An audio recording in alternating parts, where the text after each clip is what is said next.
민수기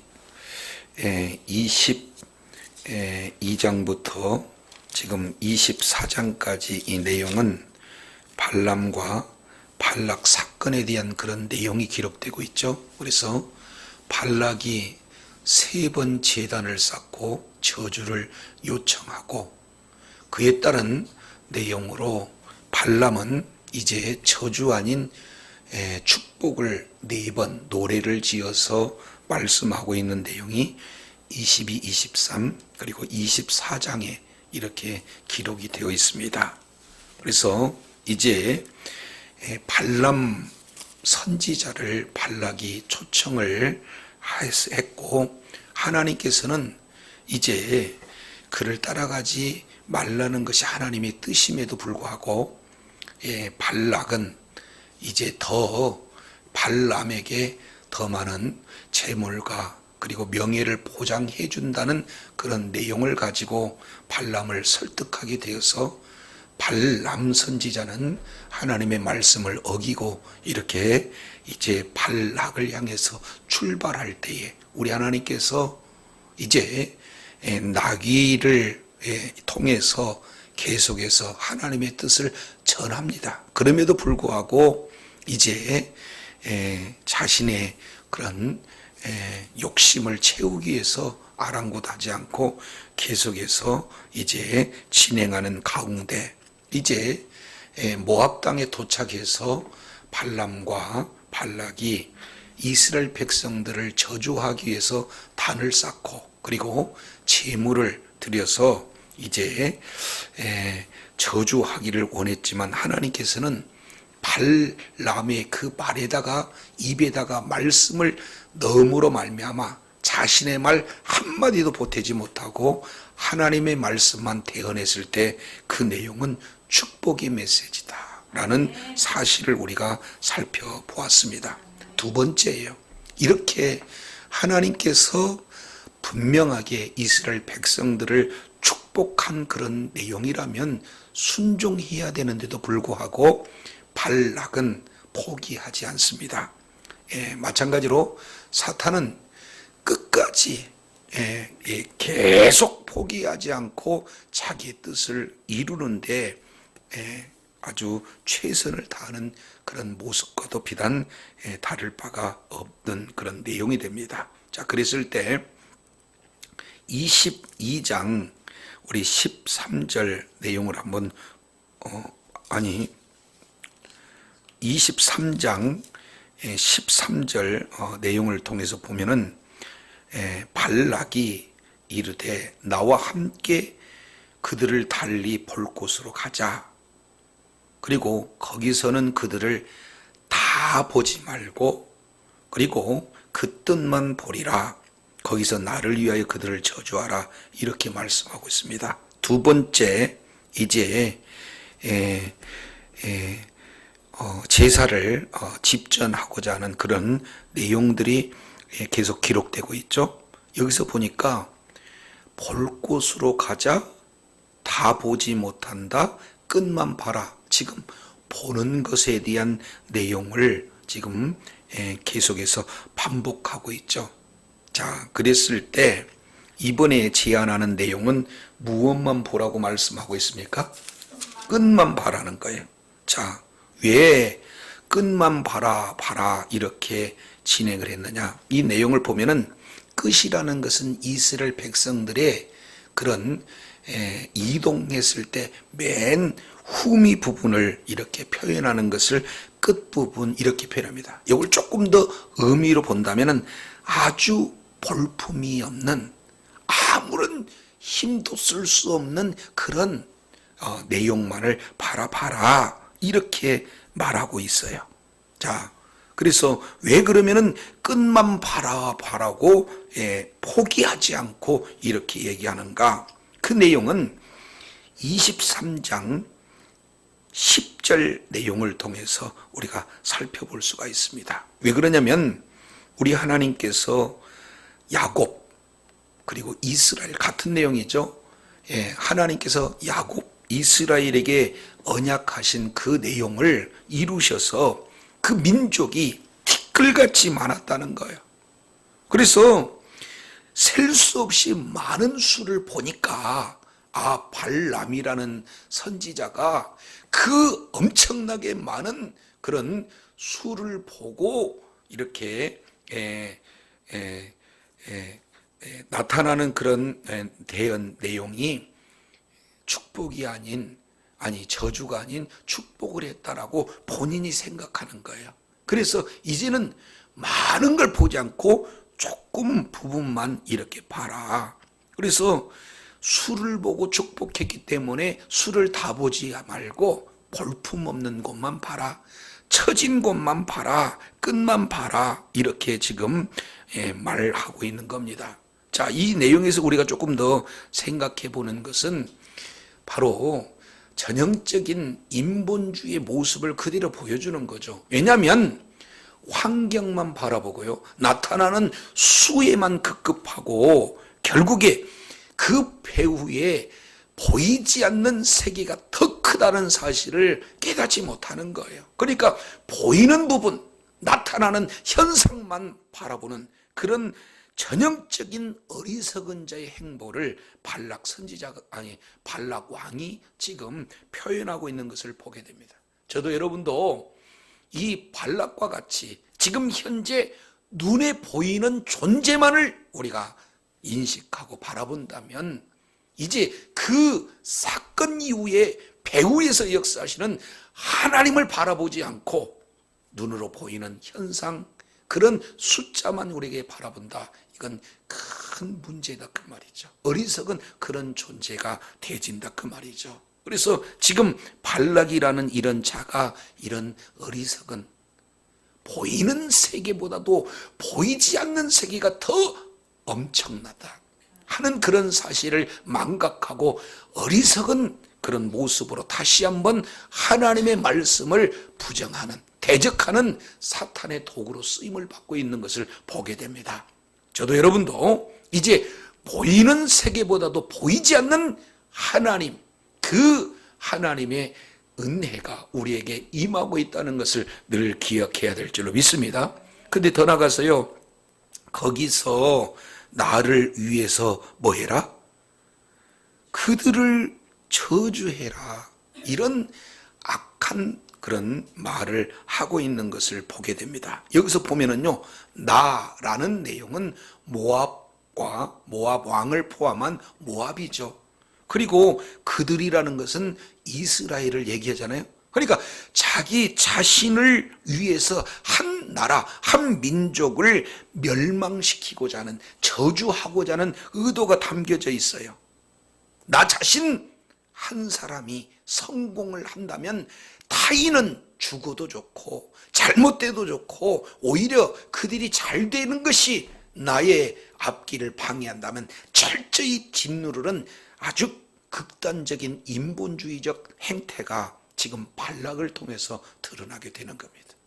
하나님을 바로 주님으로 모시지 않는 모든 자들에 나타나는 행태가 보이는 것에 의존하고 철저하게 자기 자신의 이기주의, 그리고 상대방을 짓밟고 상대방을 심한 경우에는 저주하고, 이런 어떤 내용들이 자신의 성공과 평안과 안식을 위해서라면 어떤 일이라도 자행하는 극단적 잘못된 이기주의적인 모습이 그대로 드러나고 있는 것을 보게 됩니다.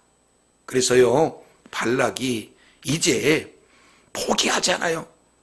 이런 상황을 끝까지 밀고 나가서 이제 소빔들로 인도해서 비스가산 꼭대기에서 똑같이 7단을 쌓고, 그리고 그 7매탄마다 수송아지 하나, 수양 하나 각각 이렇게 드리는 내용을 보게 됩니다.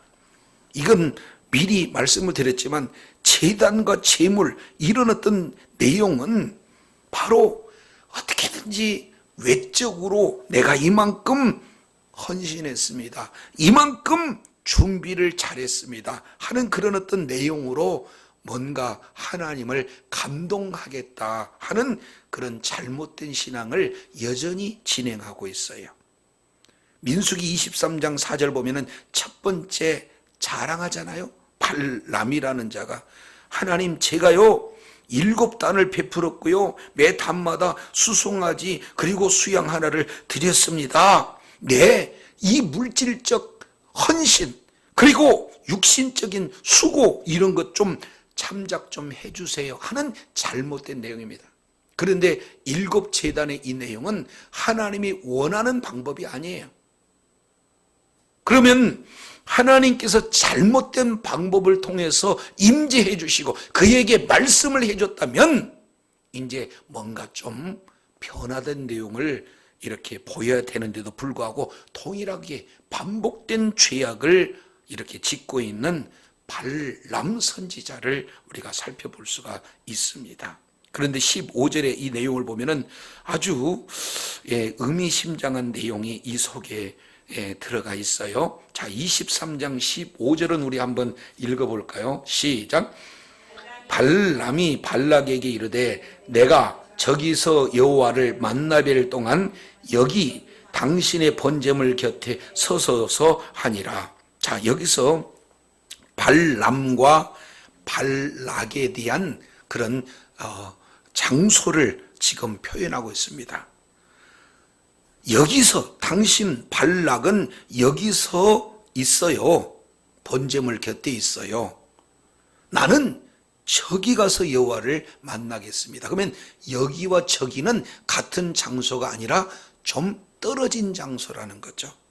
그러면 발람 선지자는 하나님께서 그 입을 주장해서 반드시 이스라엘 백성을 축복할 수밖에 없는 축복을 비는 자와, 그리고 발락 선지자는 어떻게든지 이스라엘 백성을 향해서 저주하려고 애쓰는 사람 아니겠습니까? 그래서 발람 선지자와 발락 선지자, 축복과 저주 이 사이에 이 내용을 통해서 보면은 간격이 있어요.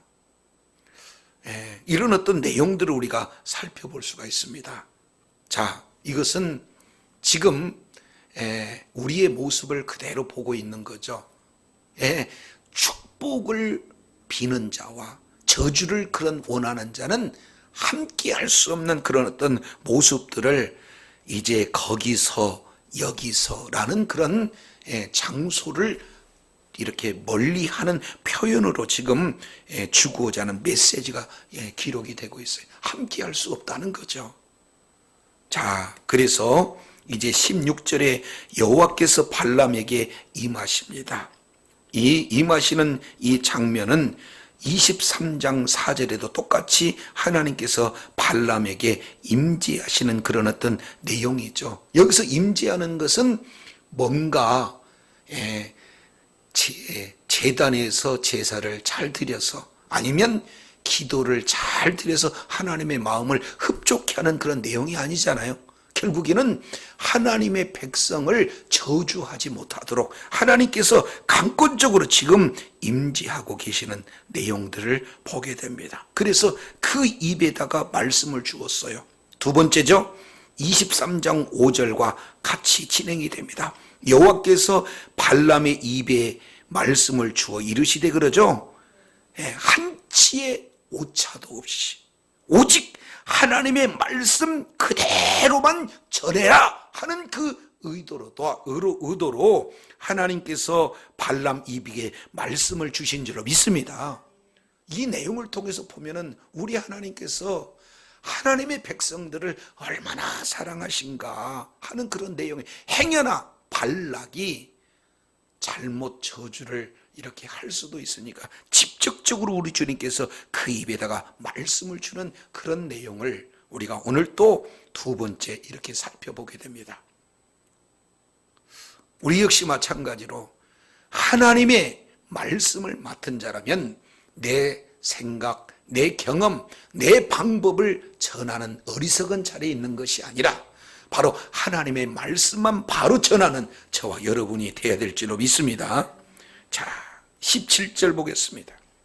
이제 발락과 이제 발람 이런 어떤 선지자의 그런 내용, 거짓 선지자의 내용을 통해서 이제 제단을 쌓고 그리고 하나님의 임재 가운데 하나님의 말씀을 들었어요.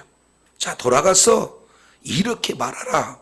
그랬을 때 이제 17절 발람이 와서 본즉 발락이 번제물 곁에 섰습니다. 똑같이 지극정성으로 다 하고 있는 그런 어떤 내용이. 그러면서 발락이 이렇게 얘기해. 발람한테 여호와께서 무슨 말씀을 하시던가. 그러니까 오직 관심은 하나님이 기뻐하시고 하나님이 원하시는 내용을 바라는 거예요.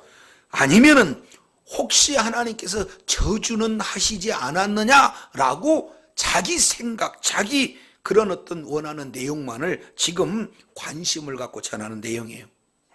후잖아요. 그러니까 저도 여러분도 이 내용을 통해서 한 가지를 우리는 생각해 볼 필요가 있습니다. 우리가 하나님 앞에 기도할 때 물론 주세요 어려우니까 할 수 있어요.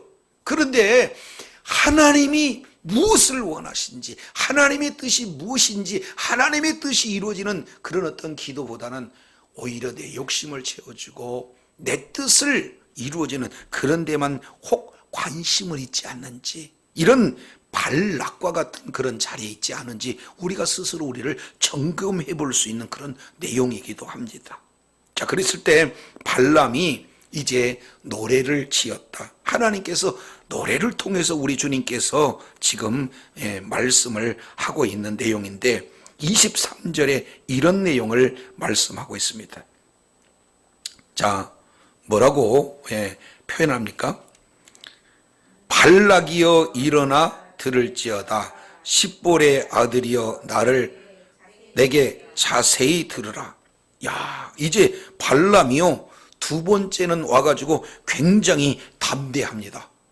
발락이여 들어라, 자세히 들어라, 이렇게 표현하잖아요. 근데 이게 원문 내용에 맞게 이 내용을 조금 더 하나님의 의도를 바로 증거한다면 이렇게 쿰 일어나라 발람이여 이렇게 표현하고 있어요. 그리고 들어라, 일어나라 발람이여 그리고 자세히 들어라 하는 그런 어떤 내용을 지금 표현하고 있습니다. 두 가지 핵심 내용이죠. 하나는 듣는 것, 또 하나는 순종하는 것. 이 내용을 반복적으로 지금 기록하고 있는 내용이에요. 여기서 일어나라 하는 이 내용을 우리가 조금 더 자세히 살펴본다면 18절에 발람이 노래를 지어 이르되 일어나라 발락이여 그리고 자세히 들으라. 그러니까 먼저 일어날 것을 말하고 있는데 이게 17절 보면은 일어난다는 의미를 좀 더 우리가 자세히 살펴볼 수가 있습니다. 왜냐하면 17절 발람이 와서 봤어요. 그랬더니 발락이 번제물 곁에 앉았었습니까? 서 있었습니까? 서 있어요. 근데 서 있는 사람한테 일어나라 라고 얘기하는 것은 말이 맞지 않잖아요. 그러면 여기서 일어나라고 말하고 있는 내용은 이 속에 하나님의 의도가 들어가 있다 하는 내용이에요. 그래서 일어나라 하는 이 내용은 잠자고 있는 영혼을 깨우는 표현이다 그 말이에요. 지금까지 첫 번째 제단을 통해서 하나님의 음성을 들었어요. 이제 거부할 수 없는 하나님의 약속은 반드시 성취되었기 때문에 저주가 아니라 축복을 받아야 할 민족이라는 그런 사실을 거부할 수 없는 사실을 발락이 인식했잖아요. 그럼에도 불구하고 똑같은 내용을 반복하고 있는 이 잘못된 사탄이의 철저히 소화가 있는 그런 상태에서 벗어나라. 잠자고 있는 영혼은 깨어나라 하는 내용으로다가 일어나라 이렇게 말씀하고 있어요. 에베소서 6장의 내용인가요? 보면은 잠자는 영혼을 깨우는 하나님의 이 메시지를 저도 여러분도 들어야 되는 거거든요. 우리가 지금 현재 안일한 신앙생활 가운데 뭔가 하나님의 뜻을 이루기보다 하나님 나라의 관심을 이제 더 갖는 것보다 행여 이 세상에 가치에 더 비중을 두고 있는 그 자리라면 우리가 영적으로 잠자고 있는 부분이지 않습니까? 그러면 이 말을 통해서 우리가 이제 영혼에서 깨어서 인본주의 생각이었다면 신본주의로 이 세상의 가치만을 이렇게 살펴보며 살았던 내용이라면 하나님 나라의 가치를 두고 우리가 새롭게 거듭나는 그런 복된 은혜가 있어야 될 줄로 믿습니다. 자, 그랬을 때요, 하나님께서 어마어마한 축복을 허락하십니다. 자, 19절 중요하니까 우리 다 같이 한번 읽어보도록 하겠습니다. 19절 시작. 하나님은 사람이 아니시니 거짓말을 하지 않으시고 인생이 아니시니 후회가 없으시도다. 어찌 그 말씀하신 바를 행하지 아니하시며 하신 말씀을 실행하지 아니하시리라. 많은 성도분들이 이 말씀을 늘 암송하면서 묵상하는 그런 아주 귀한 말씀이기도 합니다. 이 내용을 보면은 첫 번째 자세히 보면은 하나님과 인생을 지금 비교하고 있어요. 그래서 하나님은 인생이 뭐다? 아니다. 하나님은 인자가 아니다. 이렇게 선언합니다. 그래서 두 문장은 하나님은 사람이 아니다. 하나님은 인생이 아니다. 라고 아예 선언하고 있어요. 그러면 그 선언된 상태에서 이렇게 선포되어지는 결론은 뭐냐? 하나님은 그러면 어떤 분이냐? 거짓말을 하지 않으시다. 그리고 후회가 없으시다. 라고 결론을 선언하고 결론 내리고 선언하고 결론 내리는 것을 이걸 두 번씩 반복하고 있는 내용을 우리가 살펴볼 수가 있어요. 사람은 약속할 수 있어요. 약속을 때로는 남발하지 않습니까? 그런데 그 약속을 지키려고 애를 써도 힘이 없어서 환경이 이렇게 되지 않아서 지키지 못한 경우도 있고 아예 의도적으로 지키지 않는 그런 경우, 이게 바로 인간의 모습이지 않습니까? 나도 모르는 사이에 거짓말하고 나도 모르는 사이에 잘못된 결정을 통해서 얼마나 후회하고 있습니까? 그게 우리 인간들의 모습 아니에요? 인생이 내 마음대로 되나요? 안 되잖아요. 후회한다는 것은 인간이 그만큼 불완전한 그런 존재다라는 사실을 우리가 살펴볼 수가 있어요.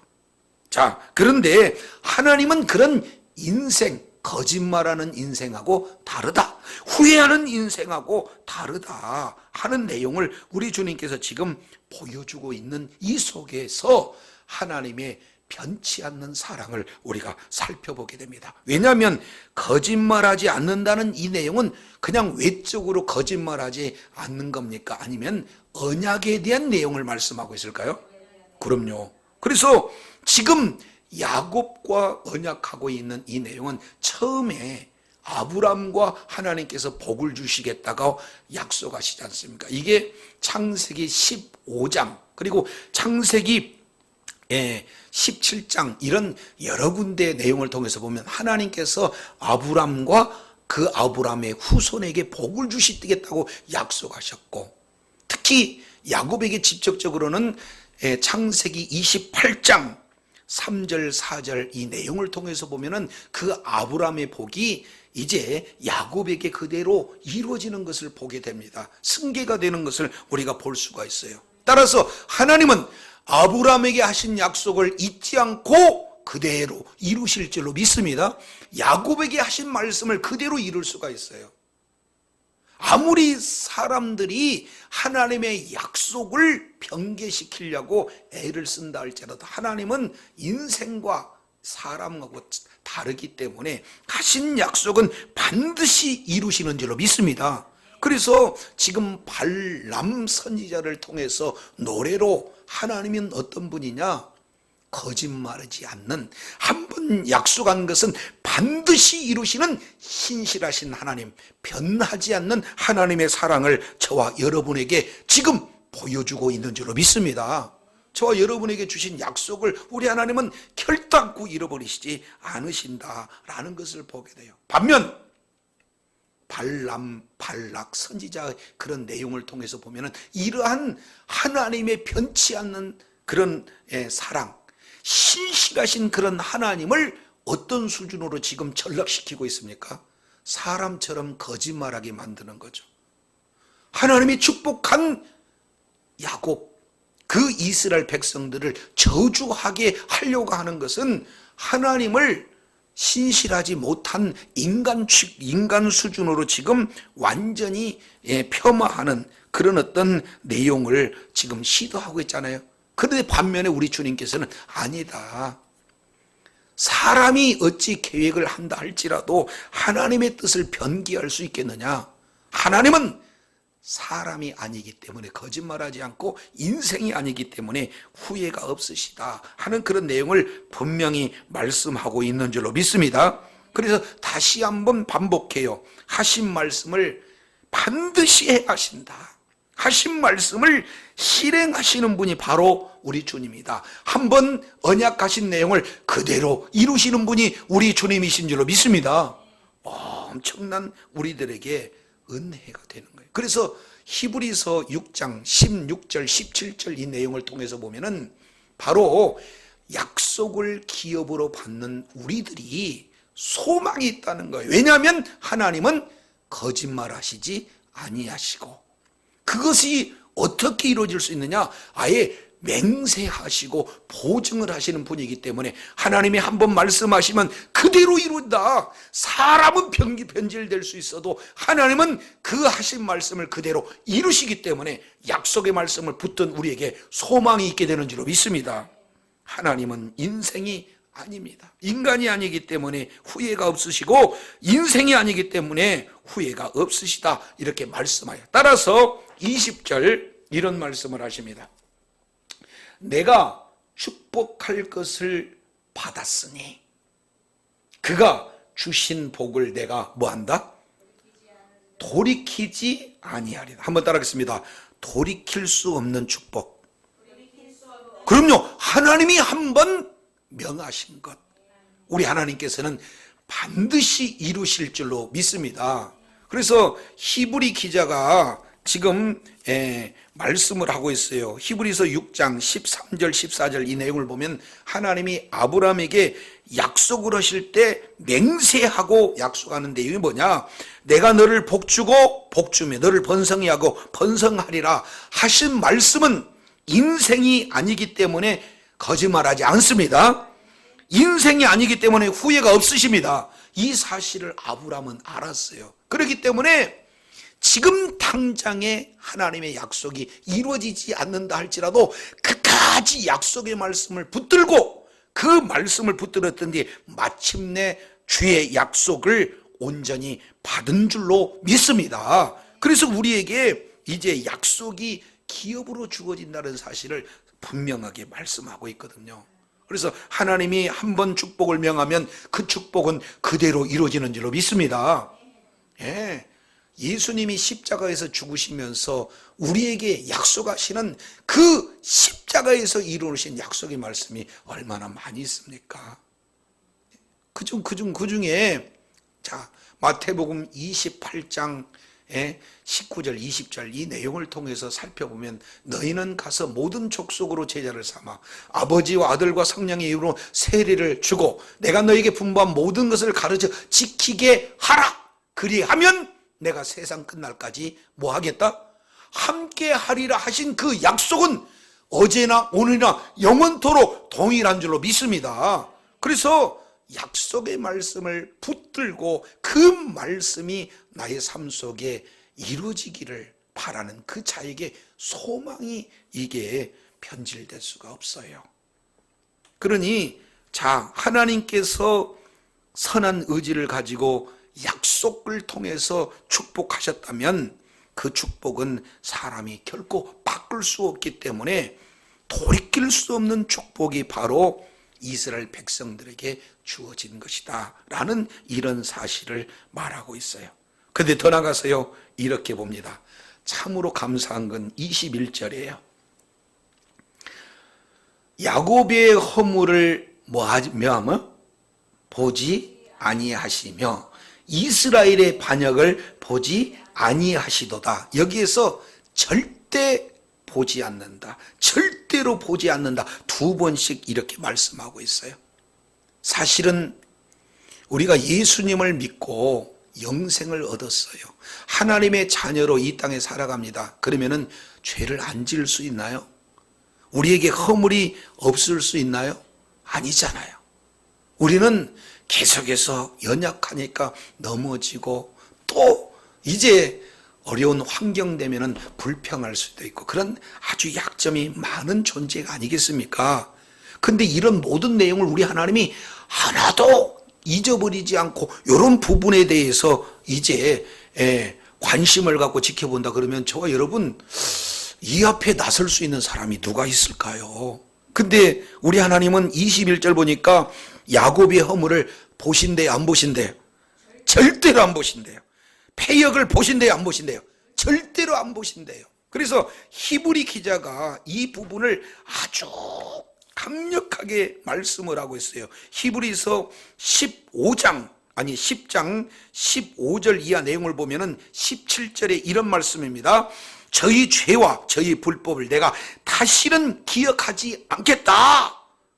그래서 이것을 사하셨은즉 다시 죄를 위하여 드릴 것이 없다. 지금 우리 주님께서 이렇게 말씀하고 있어요.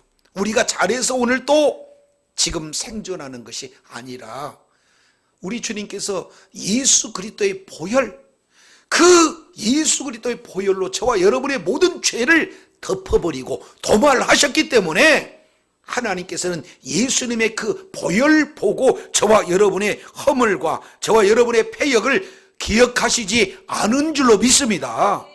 행여 조금 말씀대로 순종하는 이 내용을 아예 그냥 더 확대해서 보셔서 그 말씀에 순종하는 그런 복을 주시기를 간절히 원하는 분이 우리 하나님이세요. 그렇기 때문에 이 내용을 보면은 아무리 범죄를 했다 또 오고 하는 이 내용을 우리는 이스라엘들이 왜 저렇게 많은 이렇게 범죄를 할까, 이런 의아한 생각도 들잖아요. 그럼에도 불구하고 그 수많은 범죄를 행했는데도 불구하고 기억한대요, 기억하지 않는데요? 절대로 기억. 왜 그럽니까? 이유는 딱 한 가지. 하나님께서 이스라엘 백성들을 택하신 그들을 구원하실 구원의 계획을 우리 하나님께서는 차근차근 이루시기 때문에 구원 계획에는 변함이 없는 줄로 믿습니다. 저와 여러분 한 번 잡은 손 붙들고 끝까지 놓지 않고 천국으로 이끌어 가시기에, 오늘 저와 여러분이 비록 넘어지고 자빠지고 부족한 그런 모습이다 할지라도 하나님 나라의 소망이 있는 것은 바로 우리 주님이 하나님의 계획을 변질하지 않고 이끌어 가시게 되기 때문에 그런 줄로 믿습니다. 자, 그런데요, 너무너무 감사한 내용은 21절 하반절에 이렇게 표현합니다. 뭐라고 표현합니까? 여호와 그들의 하나님, 두 번이에요. 여호와라는 신명이 나오고 하나님이라는 신명이 나와요. 여호와, 이것은 바로 언약과 관계가 있죠. 그리고 여기는 엘, 이것은 바로 야곱에게 축복을 언약했던 그 하나님이에요. 근데 여호와 그들의 하나님이 그들과 뭐 한다? 한번 따라합니다. 거기다가 그들과 함께 계시니, 시작. 이것이 축복 중에 축복이다 그 말이죠. 이것을 임마누엘, 하나님이 우리와 함께 하시다 하는 그런 어떤 내용이에요. 그래서 그 하나님이 그와 함께 계시다라는 내용이에요. 자, 옆에 분한테 한번 인사 나누겠습니다. 하나님이 함께 하시는군요. 시작. 그럼요. 하나님이 함께하는 이 복보다도 더 큰 복이 없어요. 그래서 요한계시록 21장 3절 이 내용을 통해서 살펴보면은 천국을 가장 중요한 그런 내용으로 말씀하고 있잖아요. 잘 설명하고 있는 거예요. 하나님의 장막이 그들과 함께 있고 하나님이 그들과 함께 살고 하나님이 이제 그 하나님이 친히 그들과 함께 계셔서 하나님의 백성이 되겠다. 그래서 여기서 몇 번 함께를 말하냐면 3번씩 하나님이 함께를 말씀하고 있어요. 하나님께서 이스라엘과 함께 하셨을 때 홍해가 갈라졌습니다. 하나님이 함께 했을 때 요단강이 갈라졌습니다. 하나님이 함께 했을 때 반석에서 물이 나는 역사가 임하게 된 줄로 믿습니다. 그래서 우리 하나님이 함께 하신 그 자체가 가장 큰 축복이에요. 그런데 오늘 2번째 단을 싸서 저주를 하라고 했는데도 불구하고 우리 하나님께서는 발람 선지자의 그 거짓 선지자의 입에다가 말씀을 물려가지고 내가 너희와 함께 있다, 우리 주님이 말씀하고 있는 줄로 믿습니다. 돌이킬 수 없는 축복의 사람들이라고 말씀하고 있습니다. 이런 축복을 이제는 사람들처럼 거짓말하거나 후회하지 않는 신실하시는 하나님, 변치 않으신 그 사랑의 하나님을 우리 주님이 지금 보여주고 있는 거예요. 이것을 문학적인 내용으로 우리가 살펴보면 이렇습니다. 자, 23장 9절 내용을 보면 이제 첫 번째 제단을 쌓고 첫 번째 노래로 통한 그런 첫 번째 축복이 뭡니까? 홀로 처할 것이다, 하나로 여기지 않는다. 다른 말로 구별된 존재, 특별한 존재인데 왜 그렇게 수많은 나라들과 구별된 특별한 존재인가? 하나님은 야곱에게 약속하셨다는 거예요. 이스라엘에게 약속하셨다는 거예요. 너희를 아주 번성하게 하리라. 하늘의 별처럼 땅의 티끌처럼 내가 너희 자손들을 번성하기라 하는 그 약속을 주셨는데 그 약속이 그대로 성취가 되어진 줄로 믿습니다. 그래서 성취된 그 내용이 현실적으로 물질적으로 지금 눈에 보이는 축복으로 나타났다, 이렇게 얘기했을 때 발락이 온전히 축복했다, 이렇게 얘기하는 거 아니에요?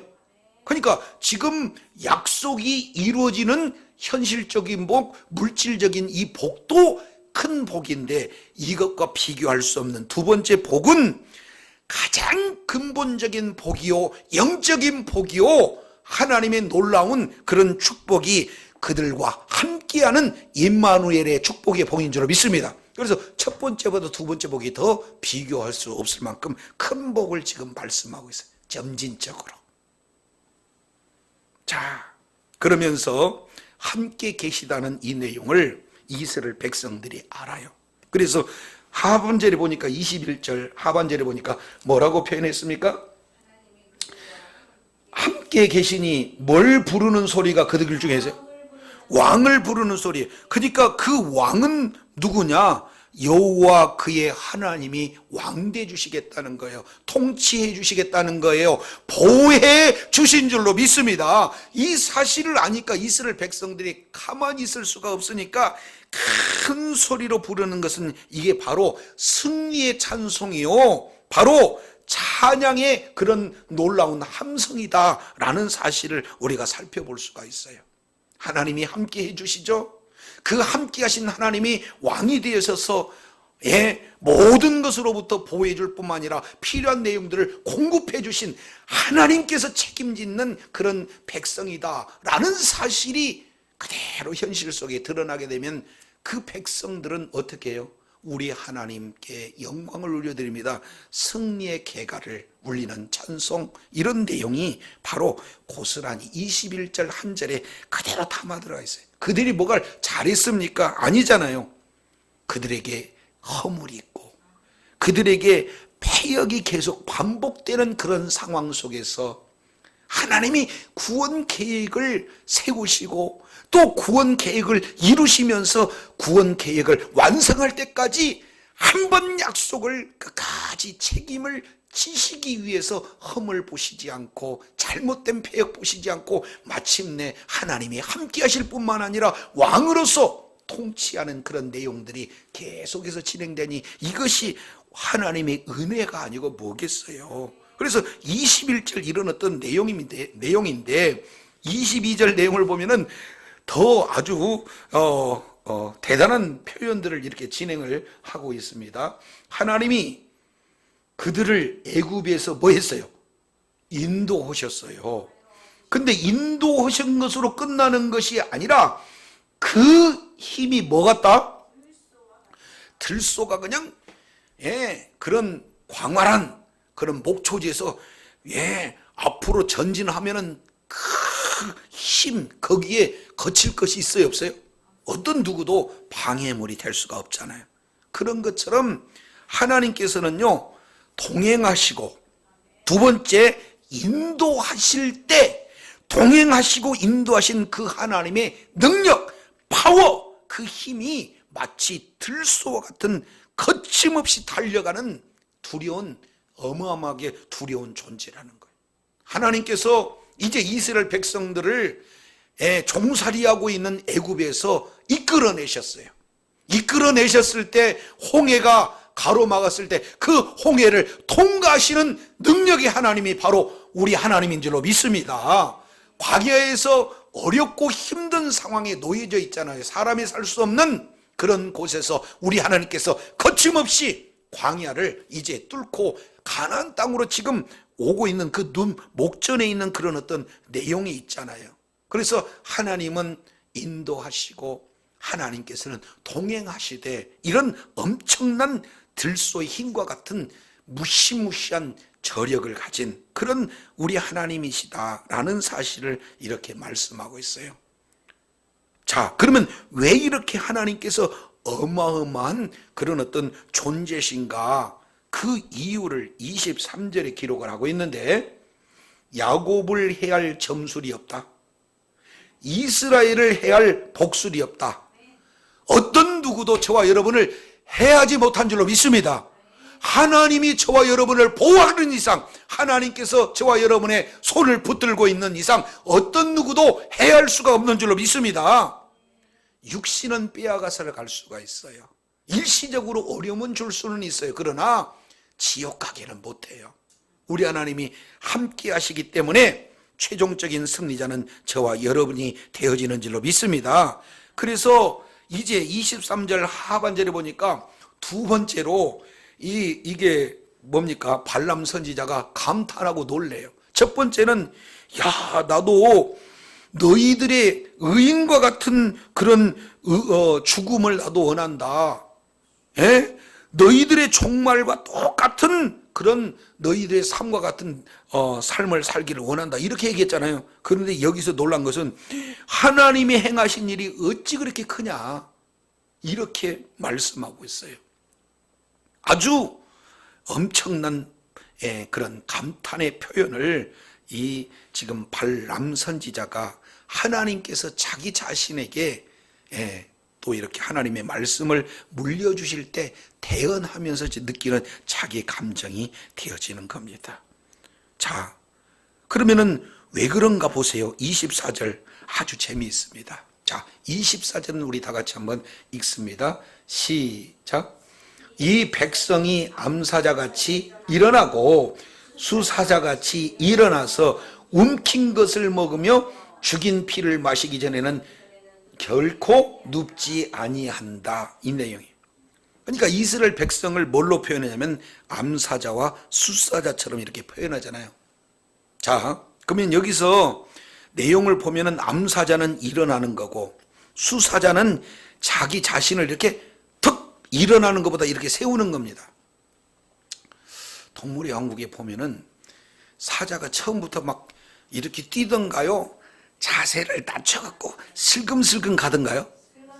마지막에 표적을 딱 보게 되면은 어떻게 돼요? 그 다음부터는 몸을 세워서 쏜살같이 달려. 지금 이 장면이에요.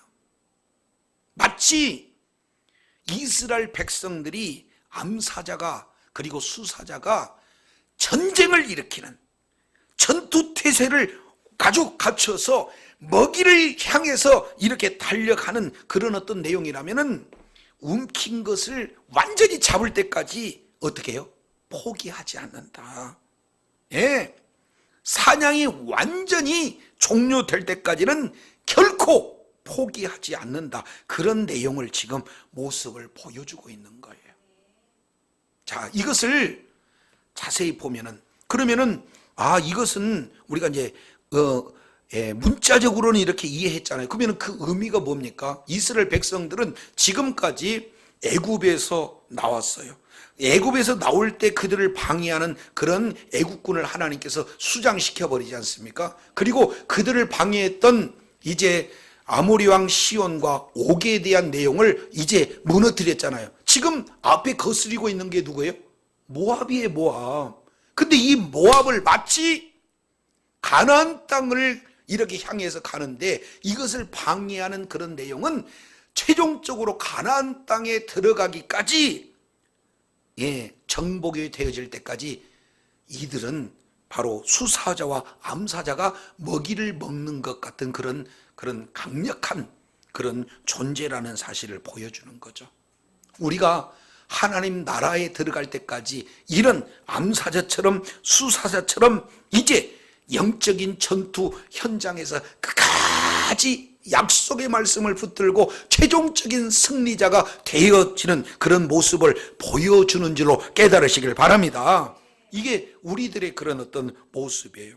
그러니까 이제 발락이라는 자가 이렇게 되는, 이제 더 이상 저주도 마라, 축복도 하지 마라, 아예 이제 저주 계획이 없어져 버렸어요. 그러니까 이제 26절의 내용을 보니까 하나님 말씀한 거 그대로 내가 할 수밖에 없지 않느냐, 지금 변명하고 있는 내용입니다. 그런데 27절 발락이 발람에게 뭐예요? 또에다가 동그라미. 이미 포기했잖아요. 첫 번째도 안 된다는 걸 알았잖아요. 그리고 두 번째 본인이 안 된다는 걸 알았잖아요. 그런데도 여전히 세 번을 또 한다 이 말이에요. 마치 바로가 이제 하나님 앞에, 재앙 앞에서 굴복했는데 불도 불구하고 마음이 완악해서 또다시 말씀을 대적하는 것과 똑같이 지금 발락이라는 왕이 똑같은 어리석은 일을 자행하고 있는 내용을 보게 됩니다. 자, 그러면은 오늘 전체적인 이런 내용을 보면은 발락이라는 왕이 발람이라는 거짓 선지자를 이렇게 동원해서 이스라엘과 그 배후에서 역사하시는 하나님을 대적하는 그런 어떤 내용 가운데 지금 서로 대칭하고 있는 그런 부분이지 않습니까? 그런 내용을 종합적으로 보면 우리 주님께서 뭐라고 말씀하세요?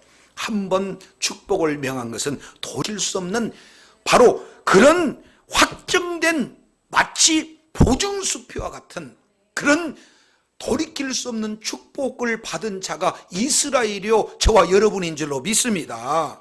그런데도 불구하고 계속해서 방해하는데 우리 하나님께서는 함께 해주세요, 동행하십니다. 끝까지 인도해 주실 줄로 믿습니다. 그때마다 이제 들소의 힘과 같은 엄청난 능력으로 함께 우리 하나님께서 해주시는 줄로 믿습니다. 따라서 이스라엘 백성들이 암사자처럼 수사자처럼 이제 앞길을 향해서 전진해 나가는 그런 모습이 저와 여러분이 되어진다 그 말이죠.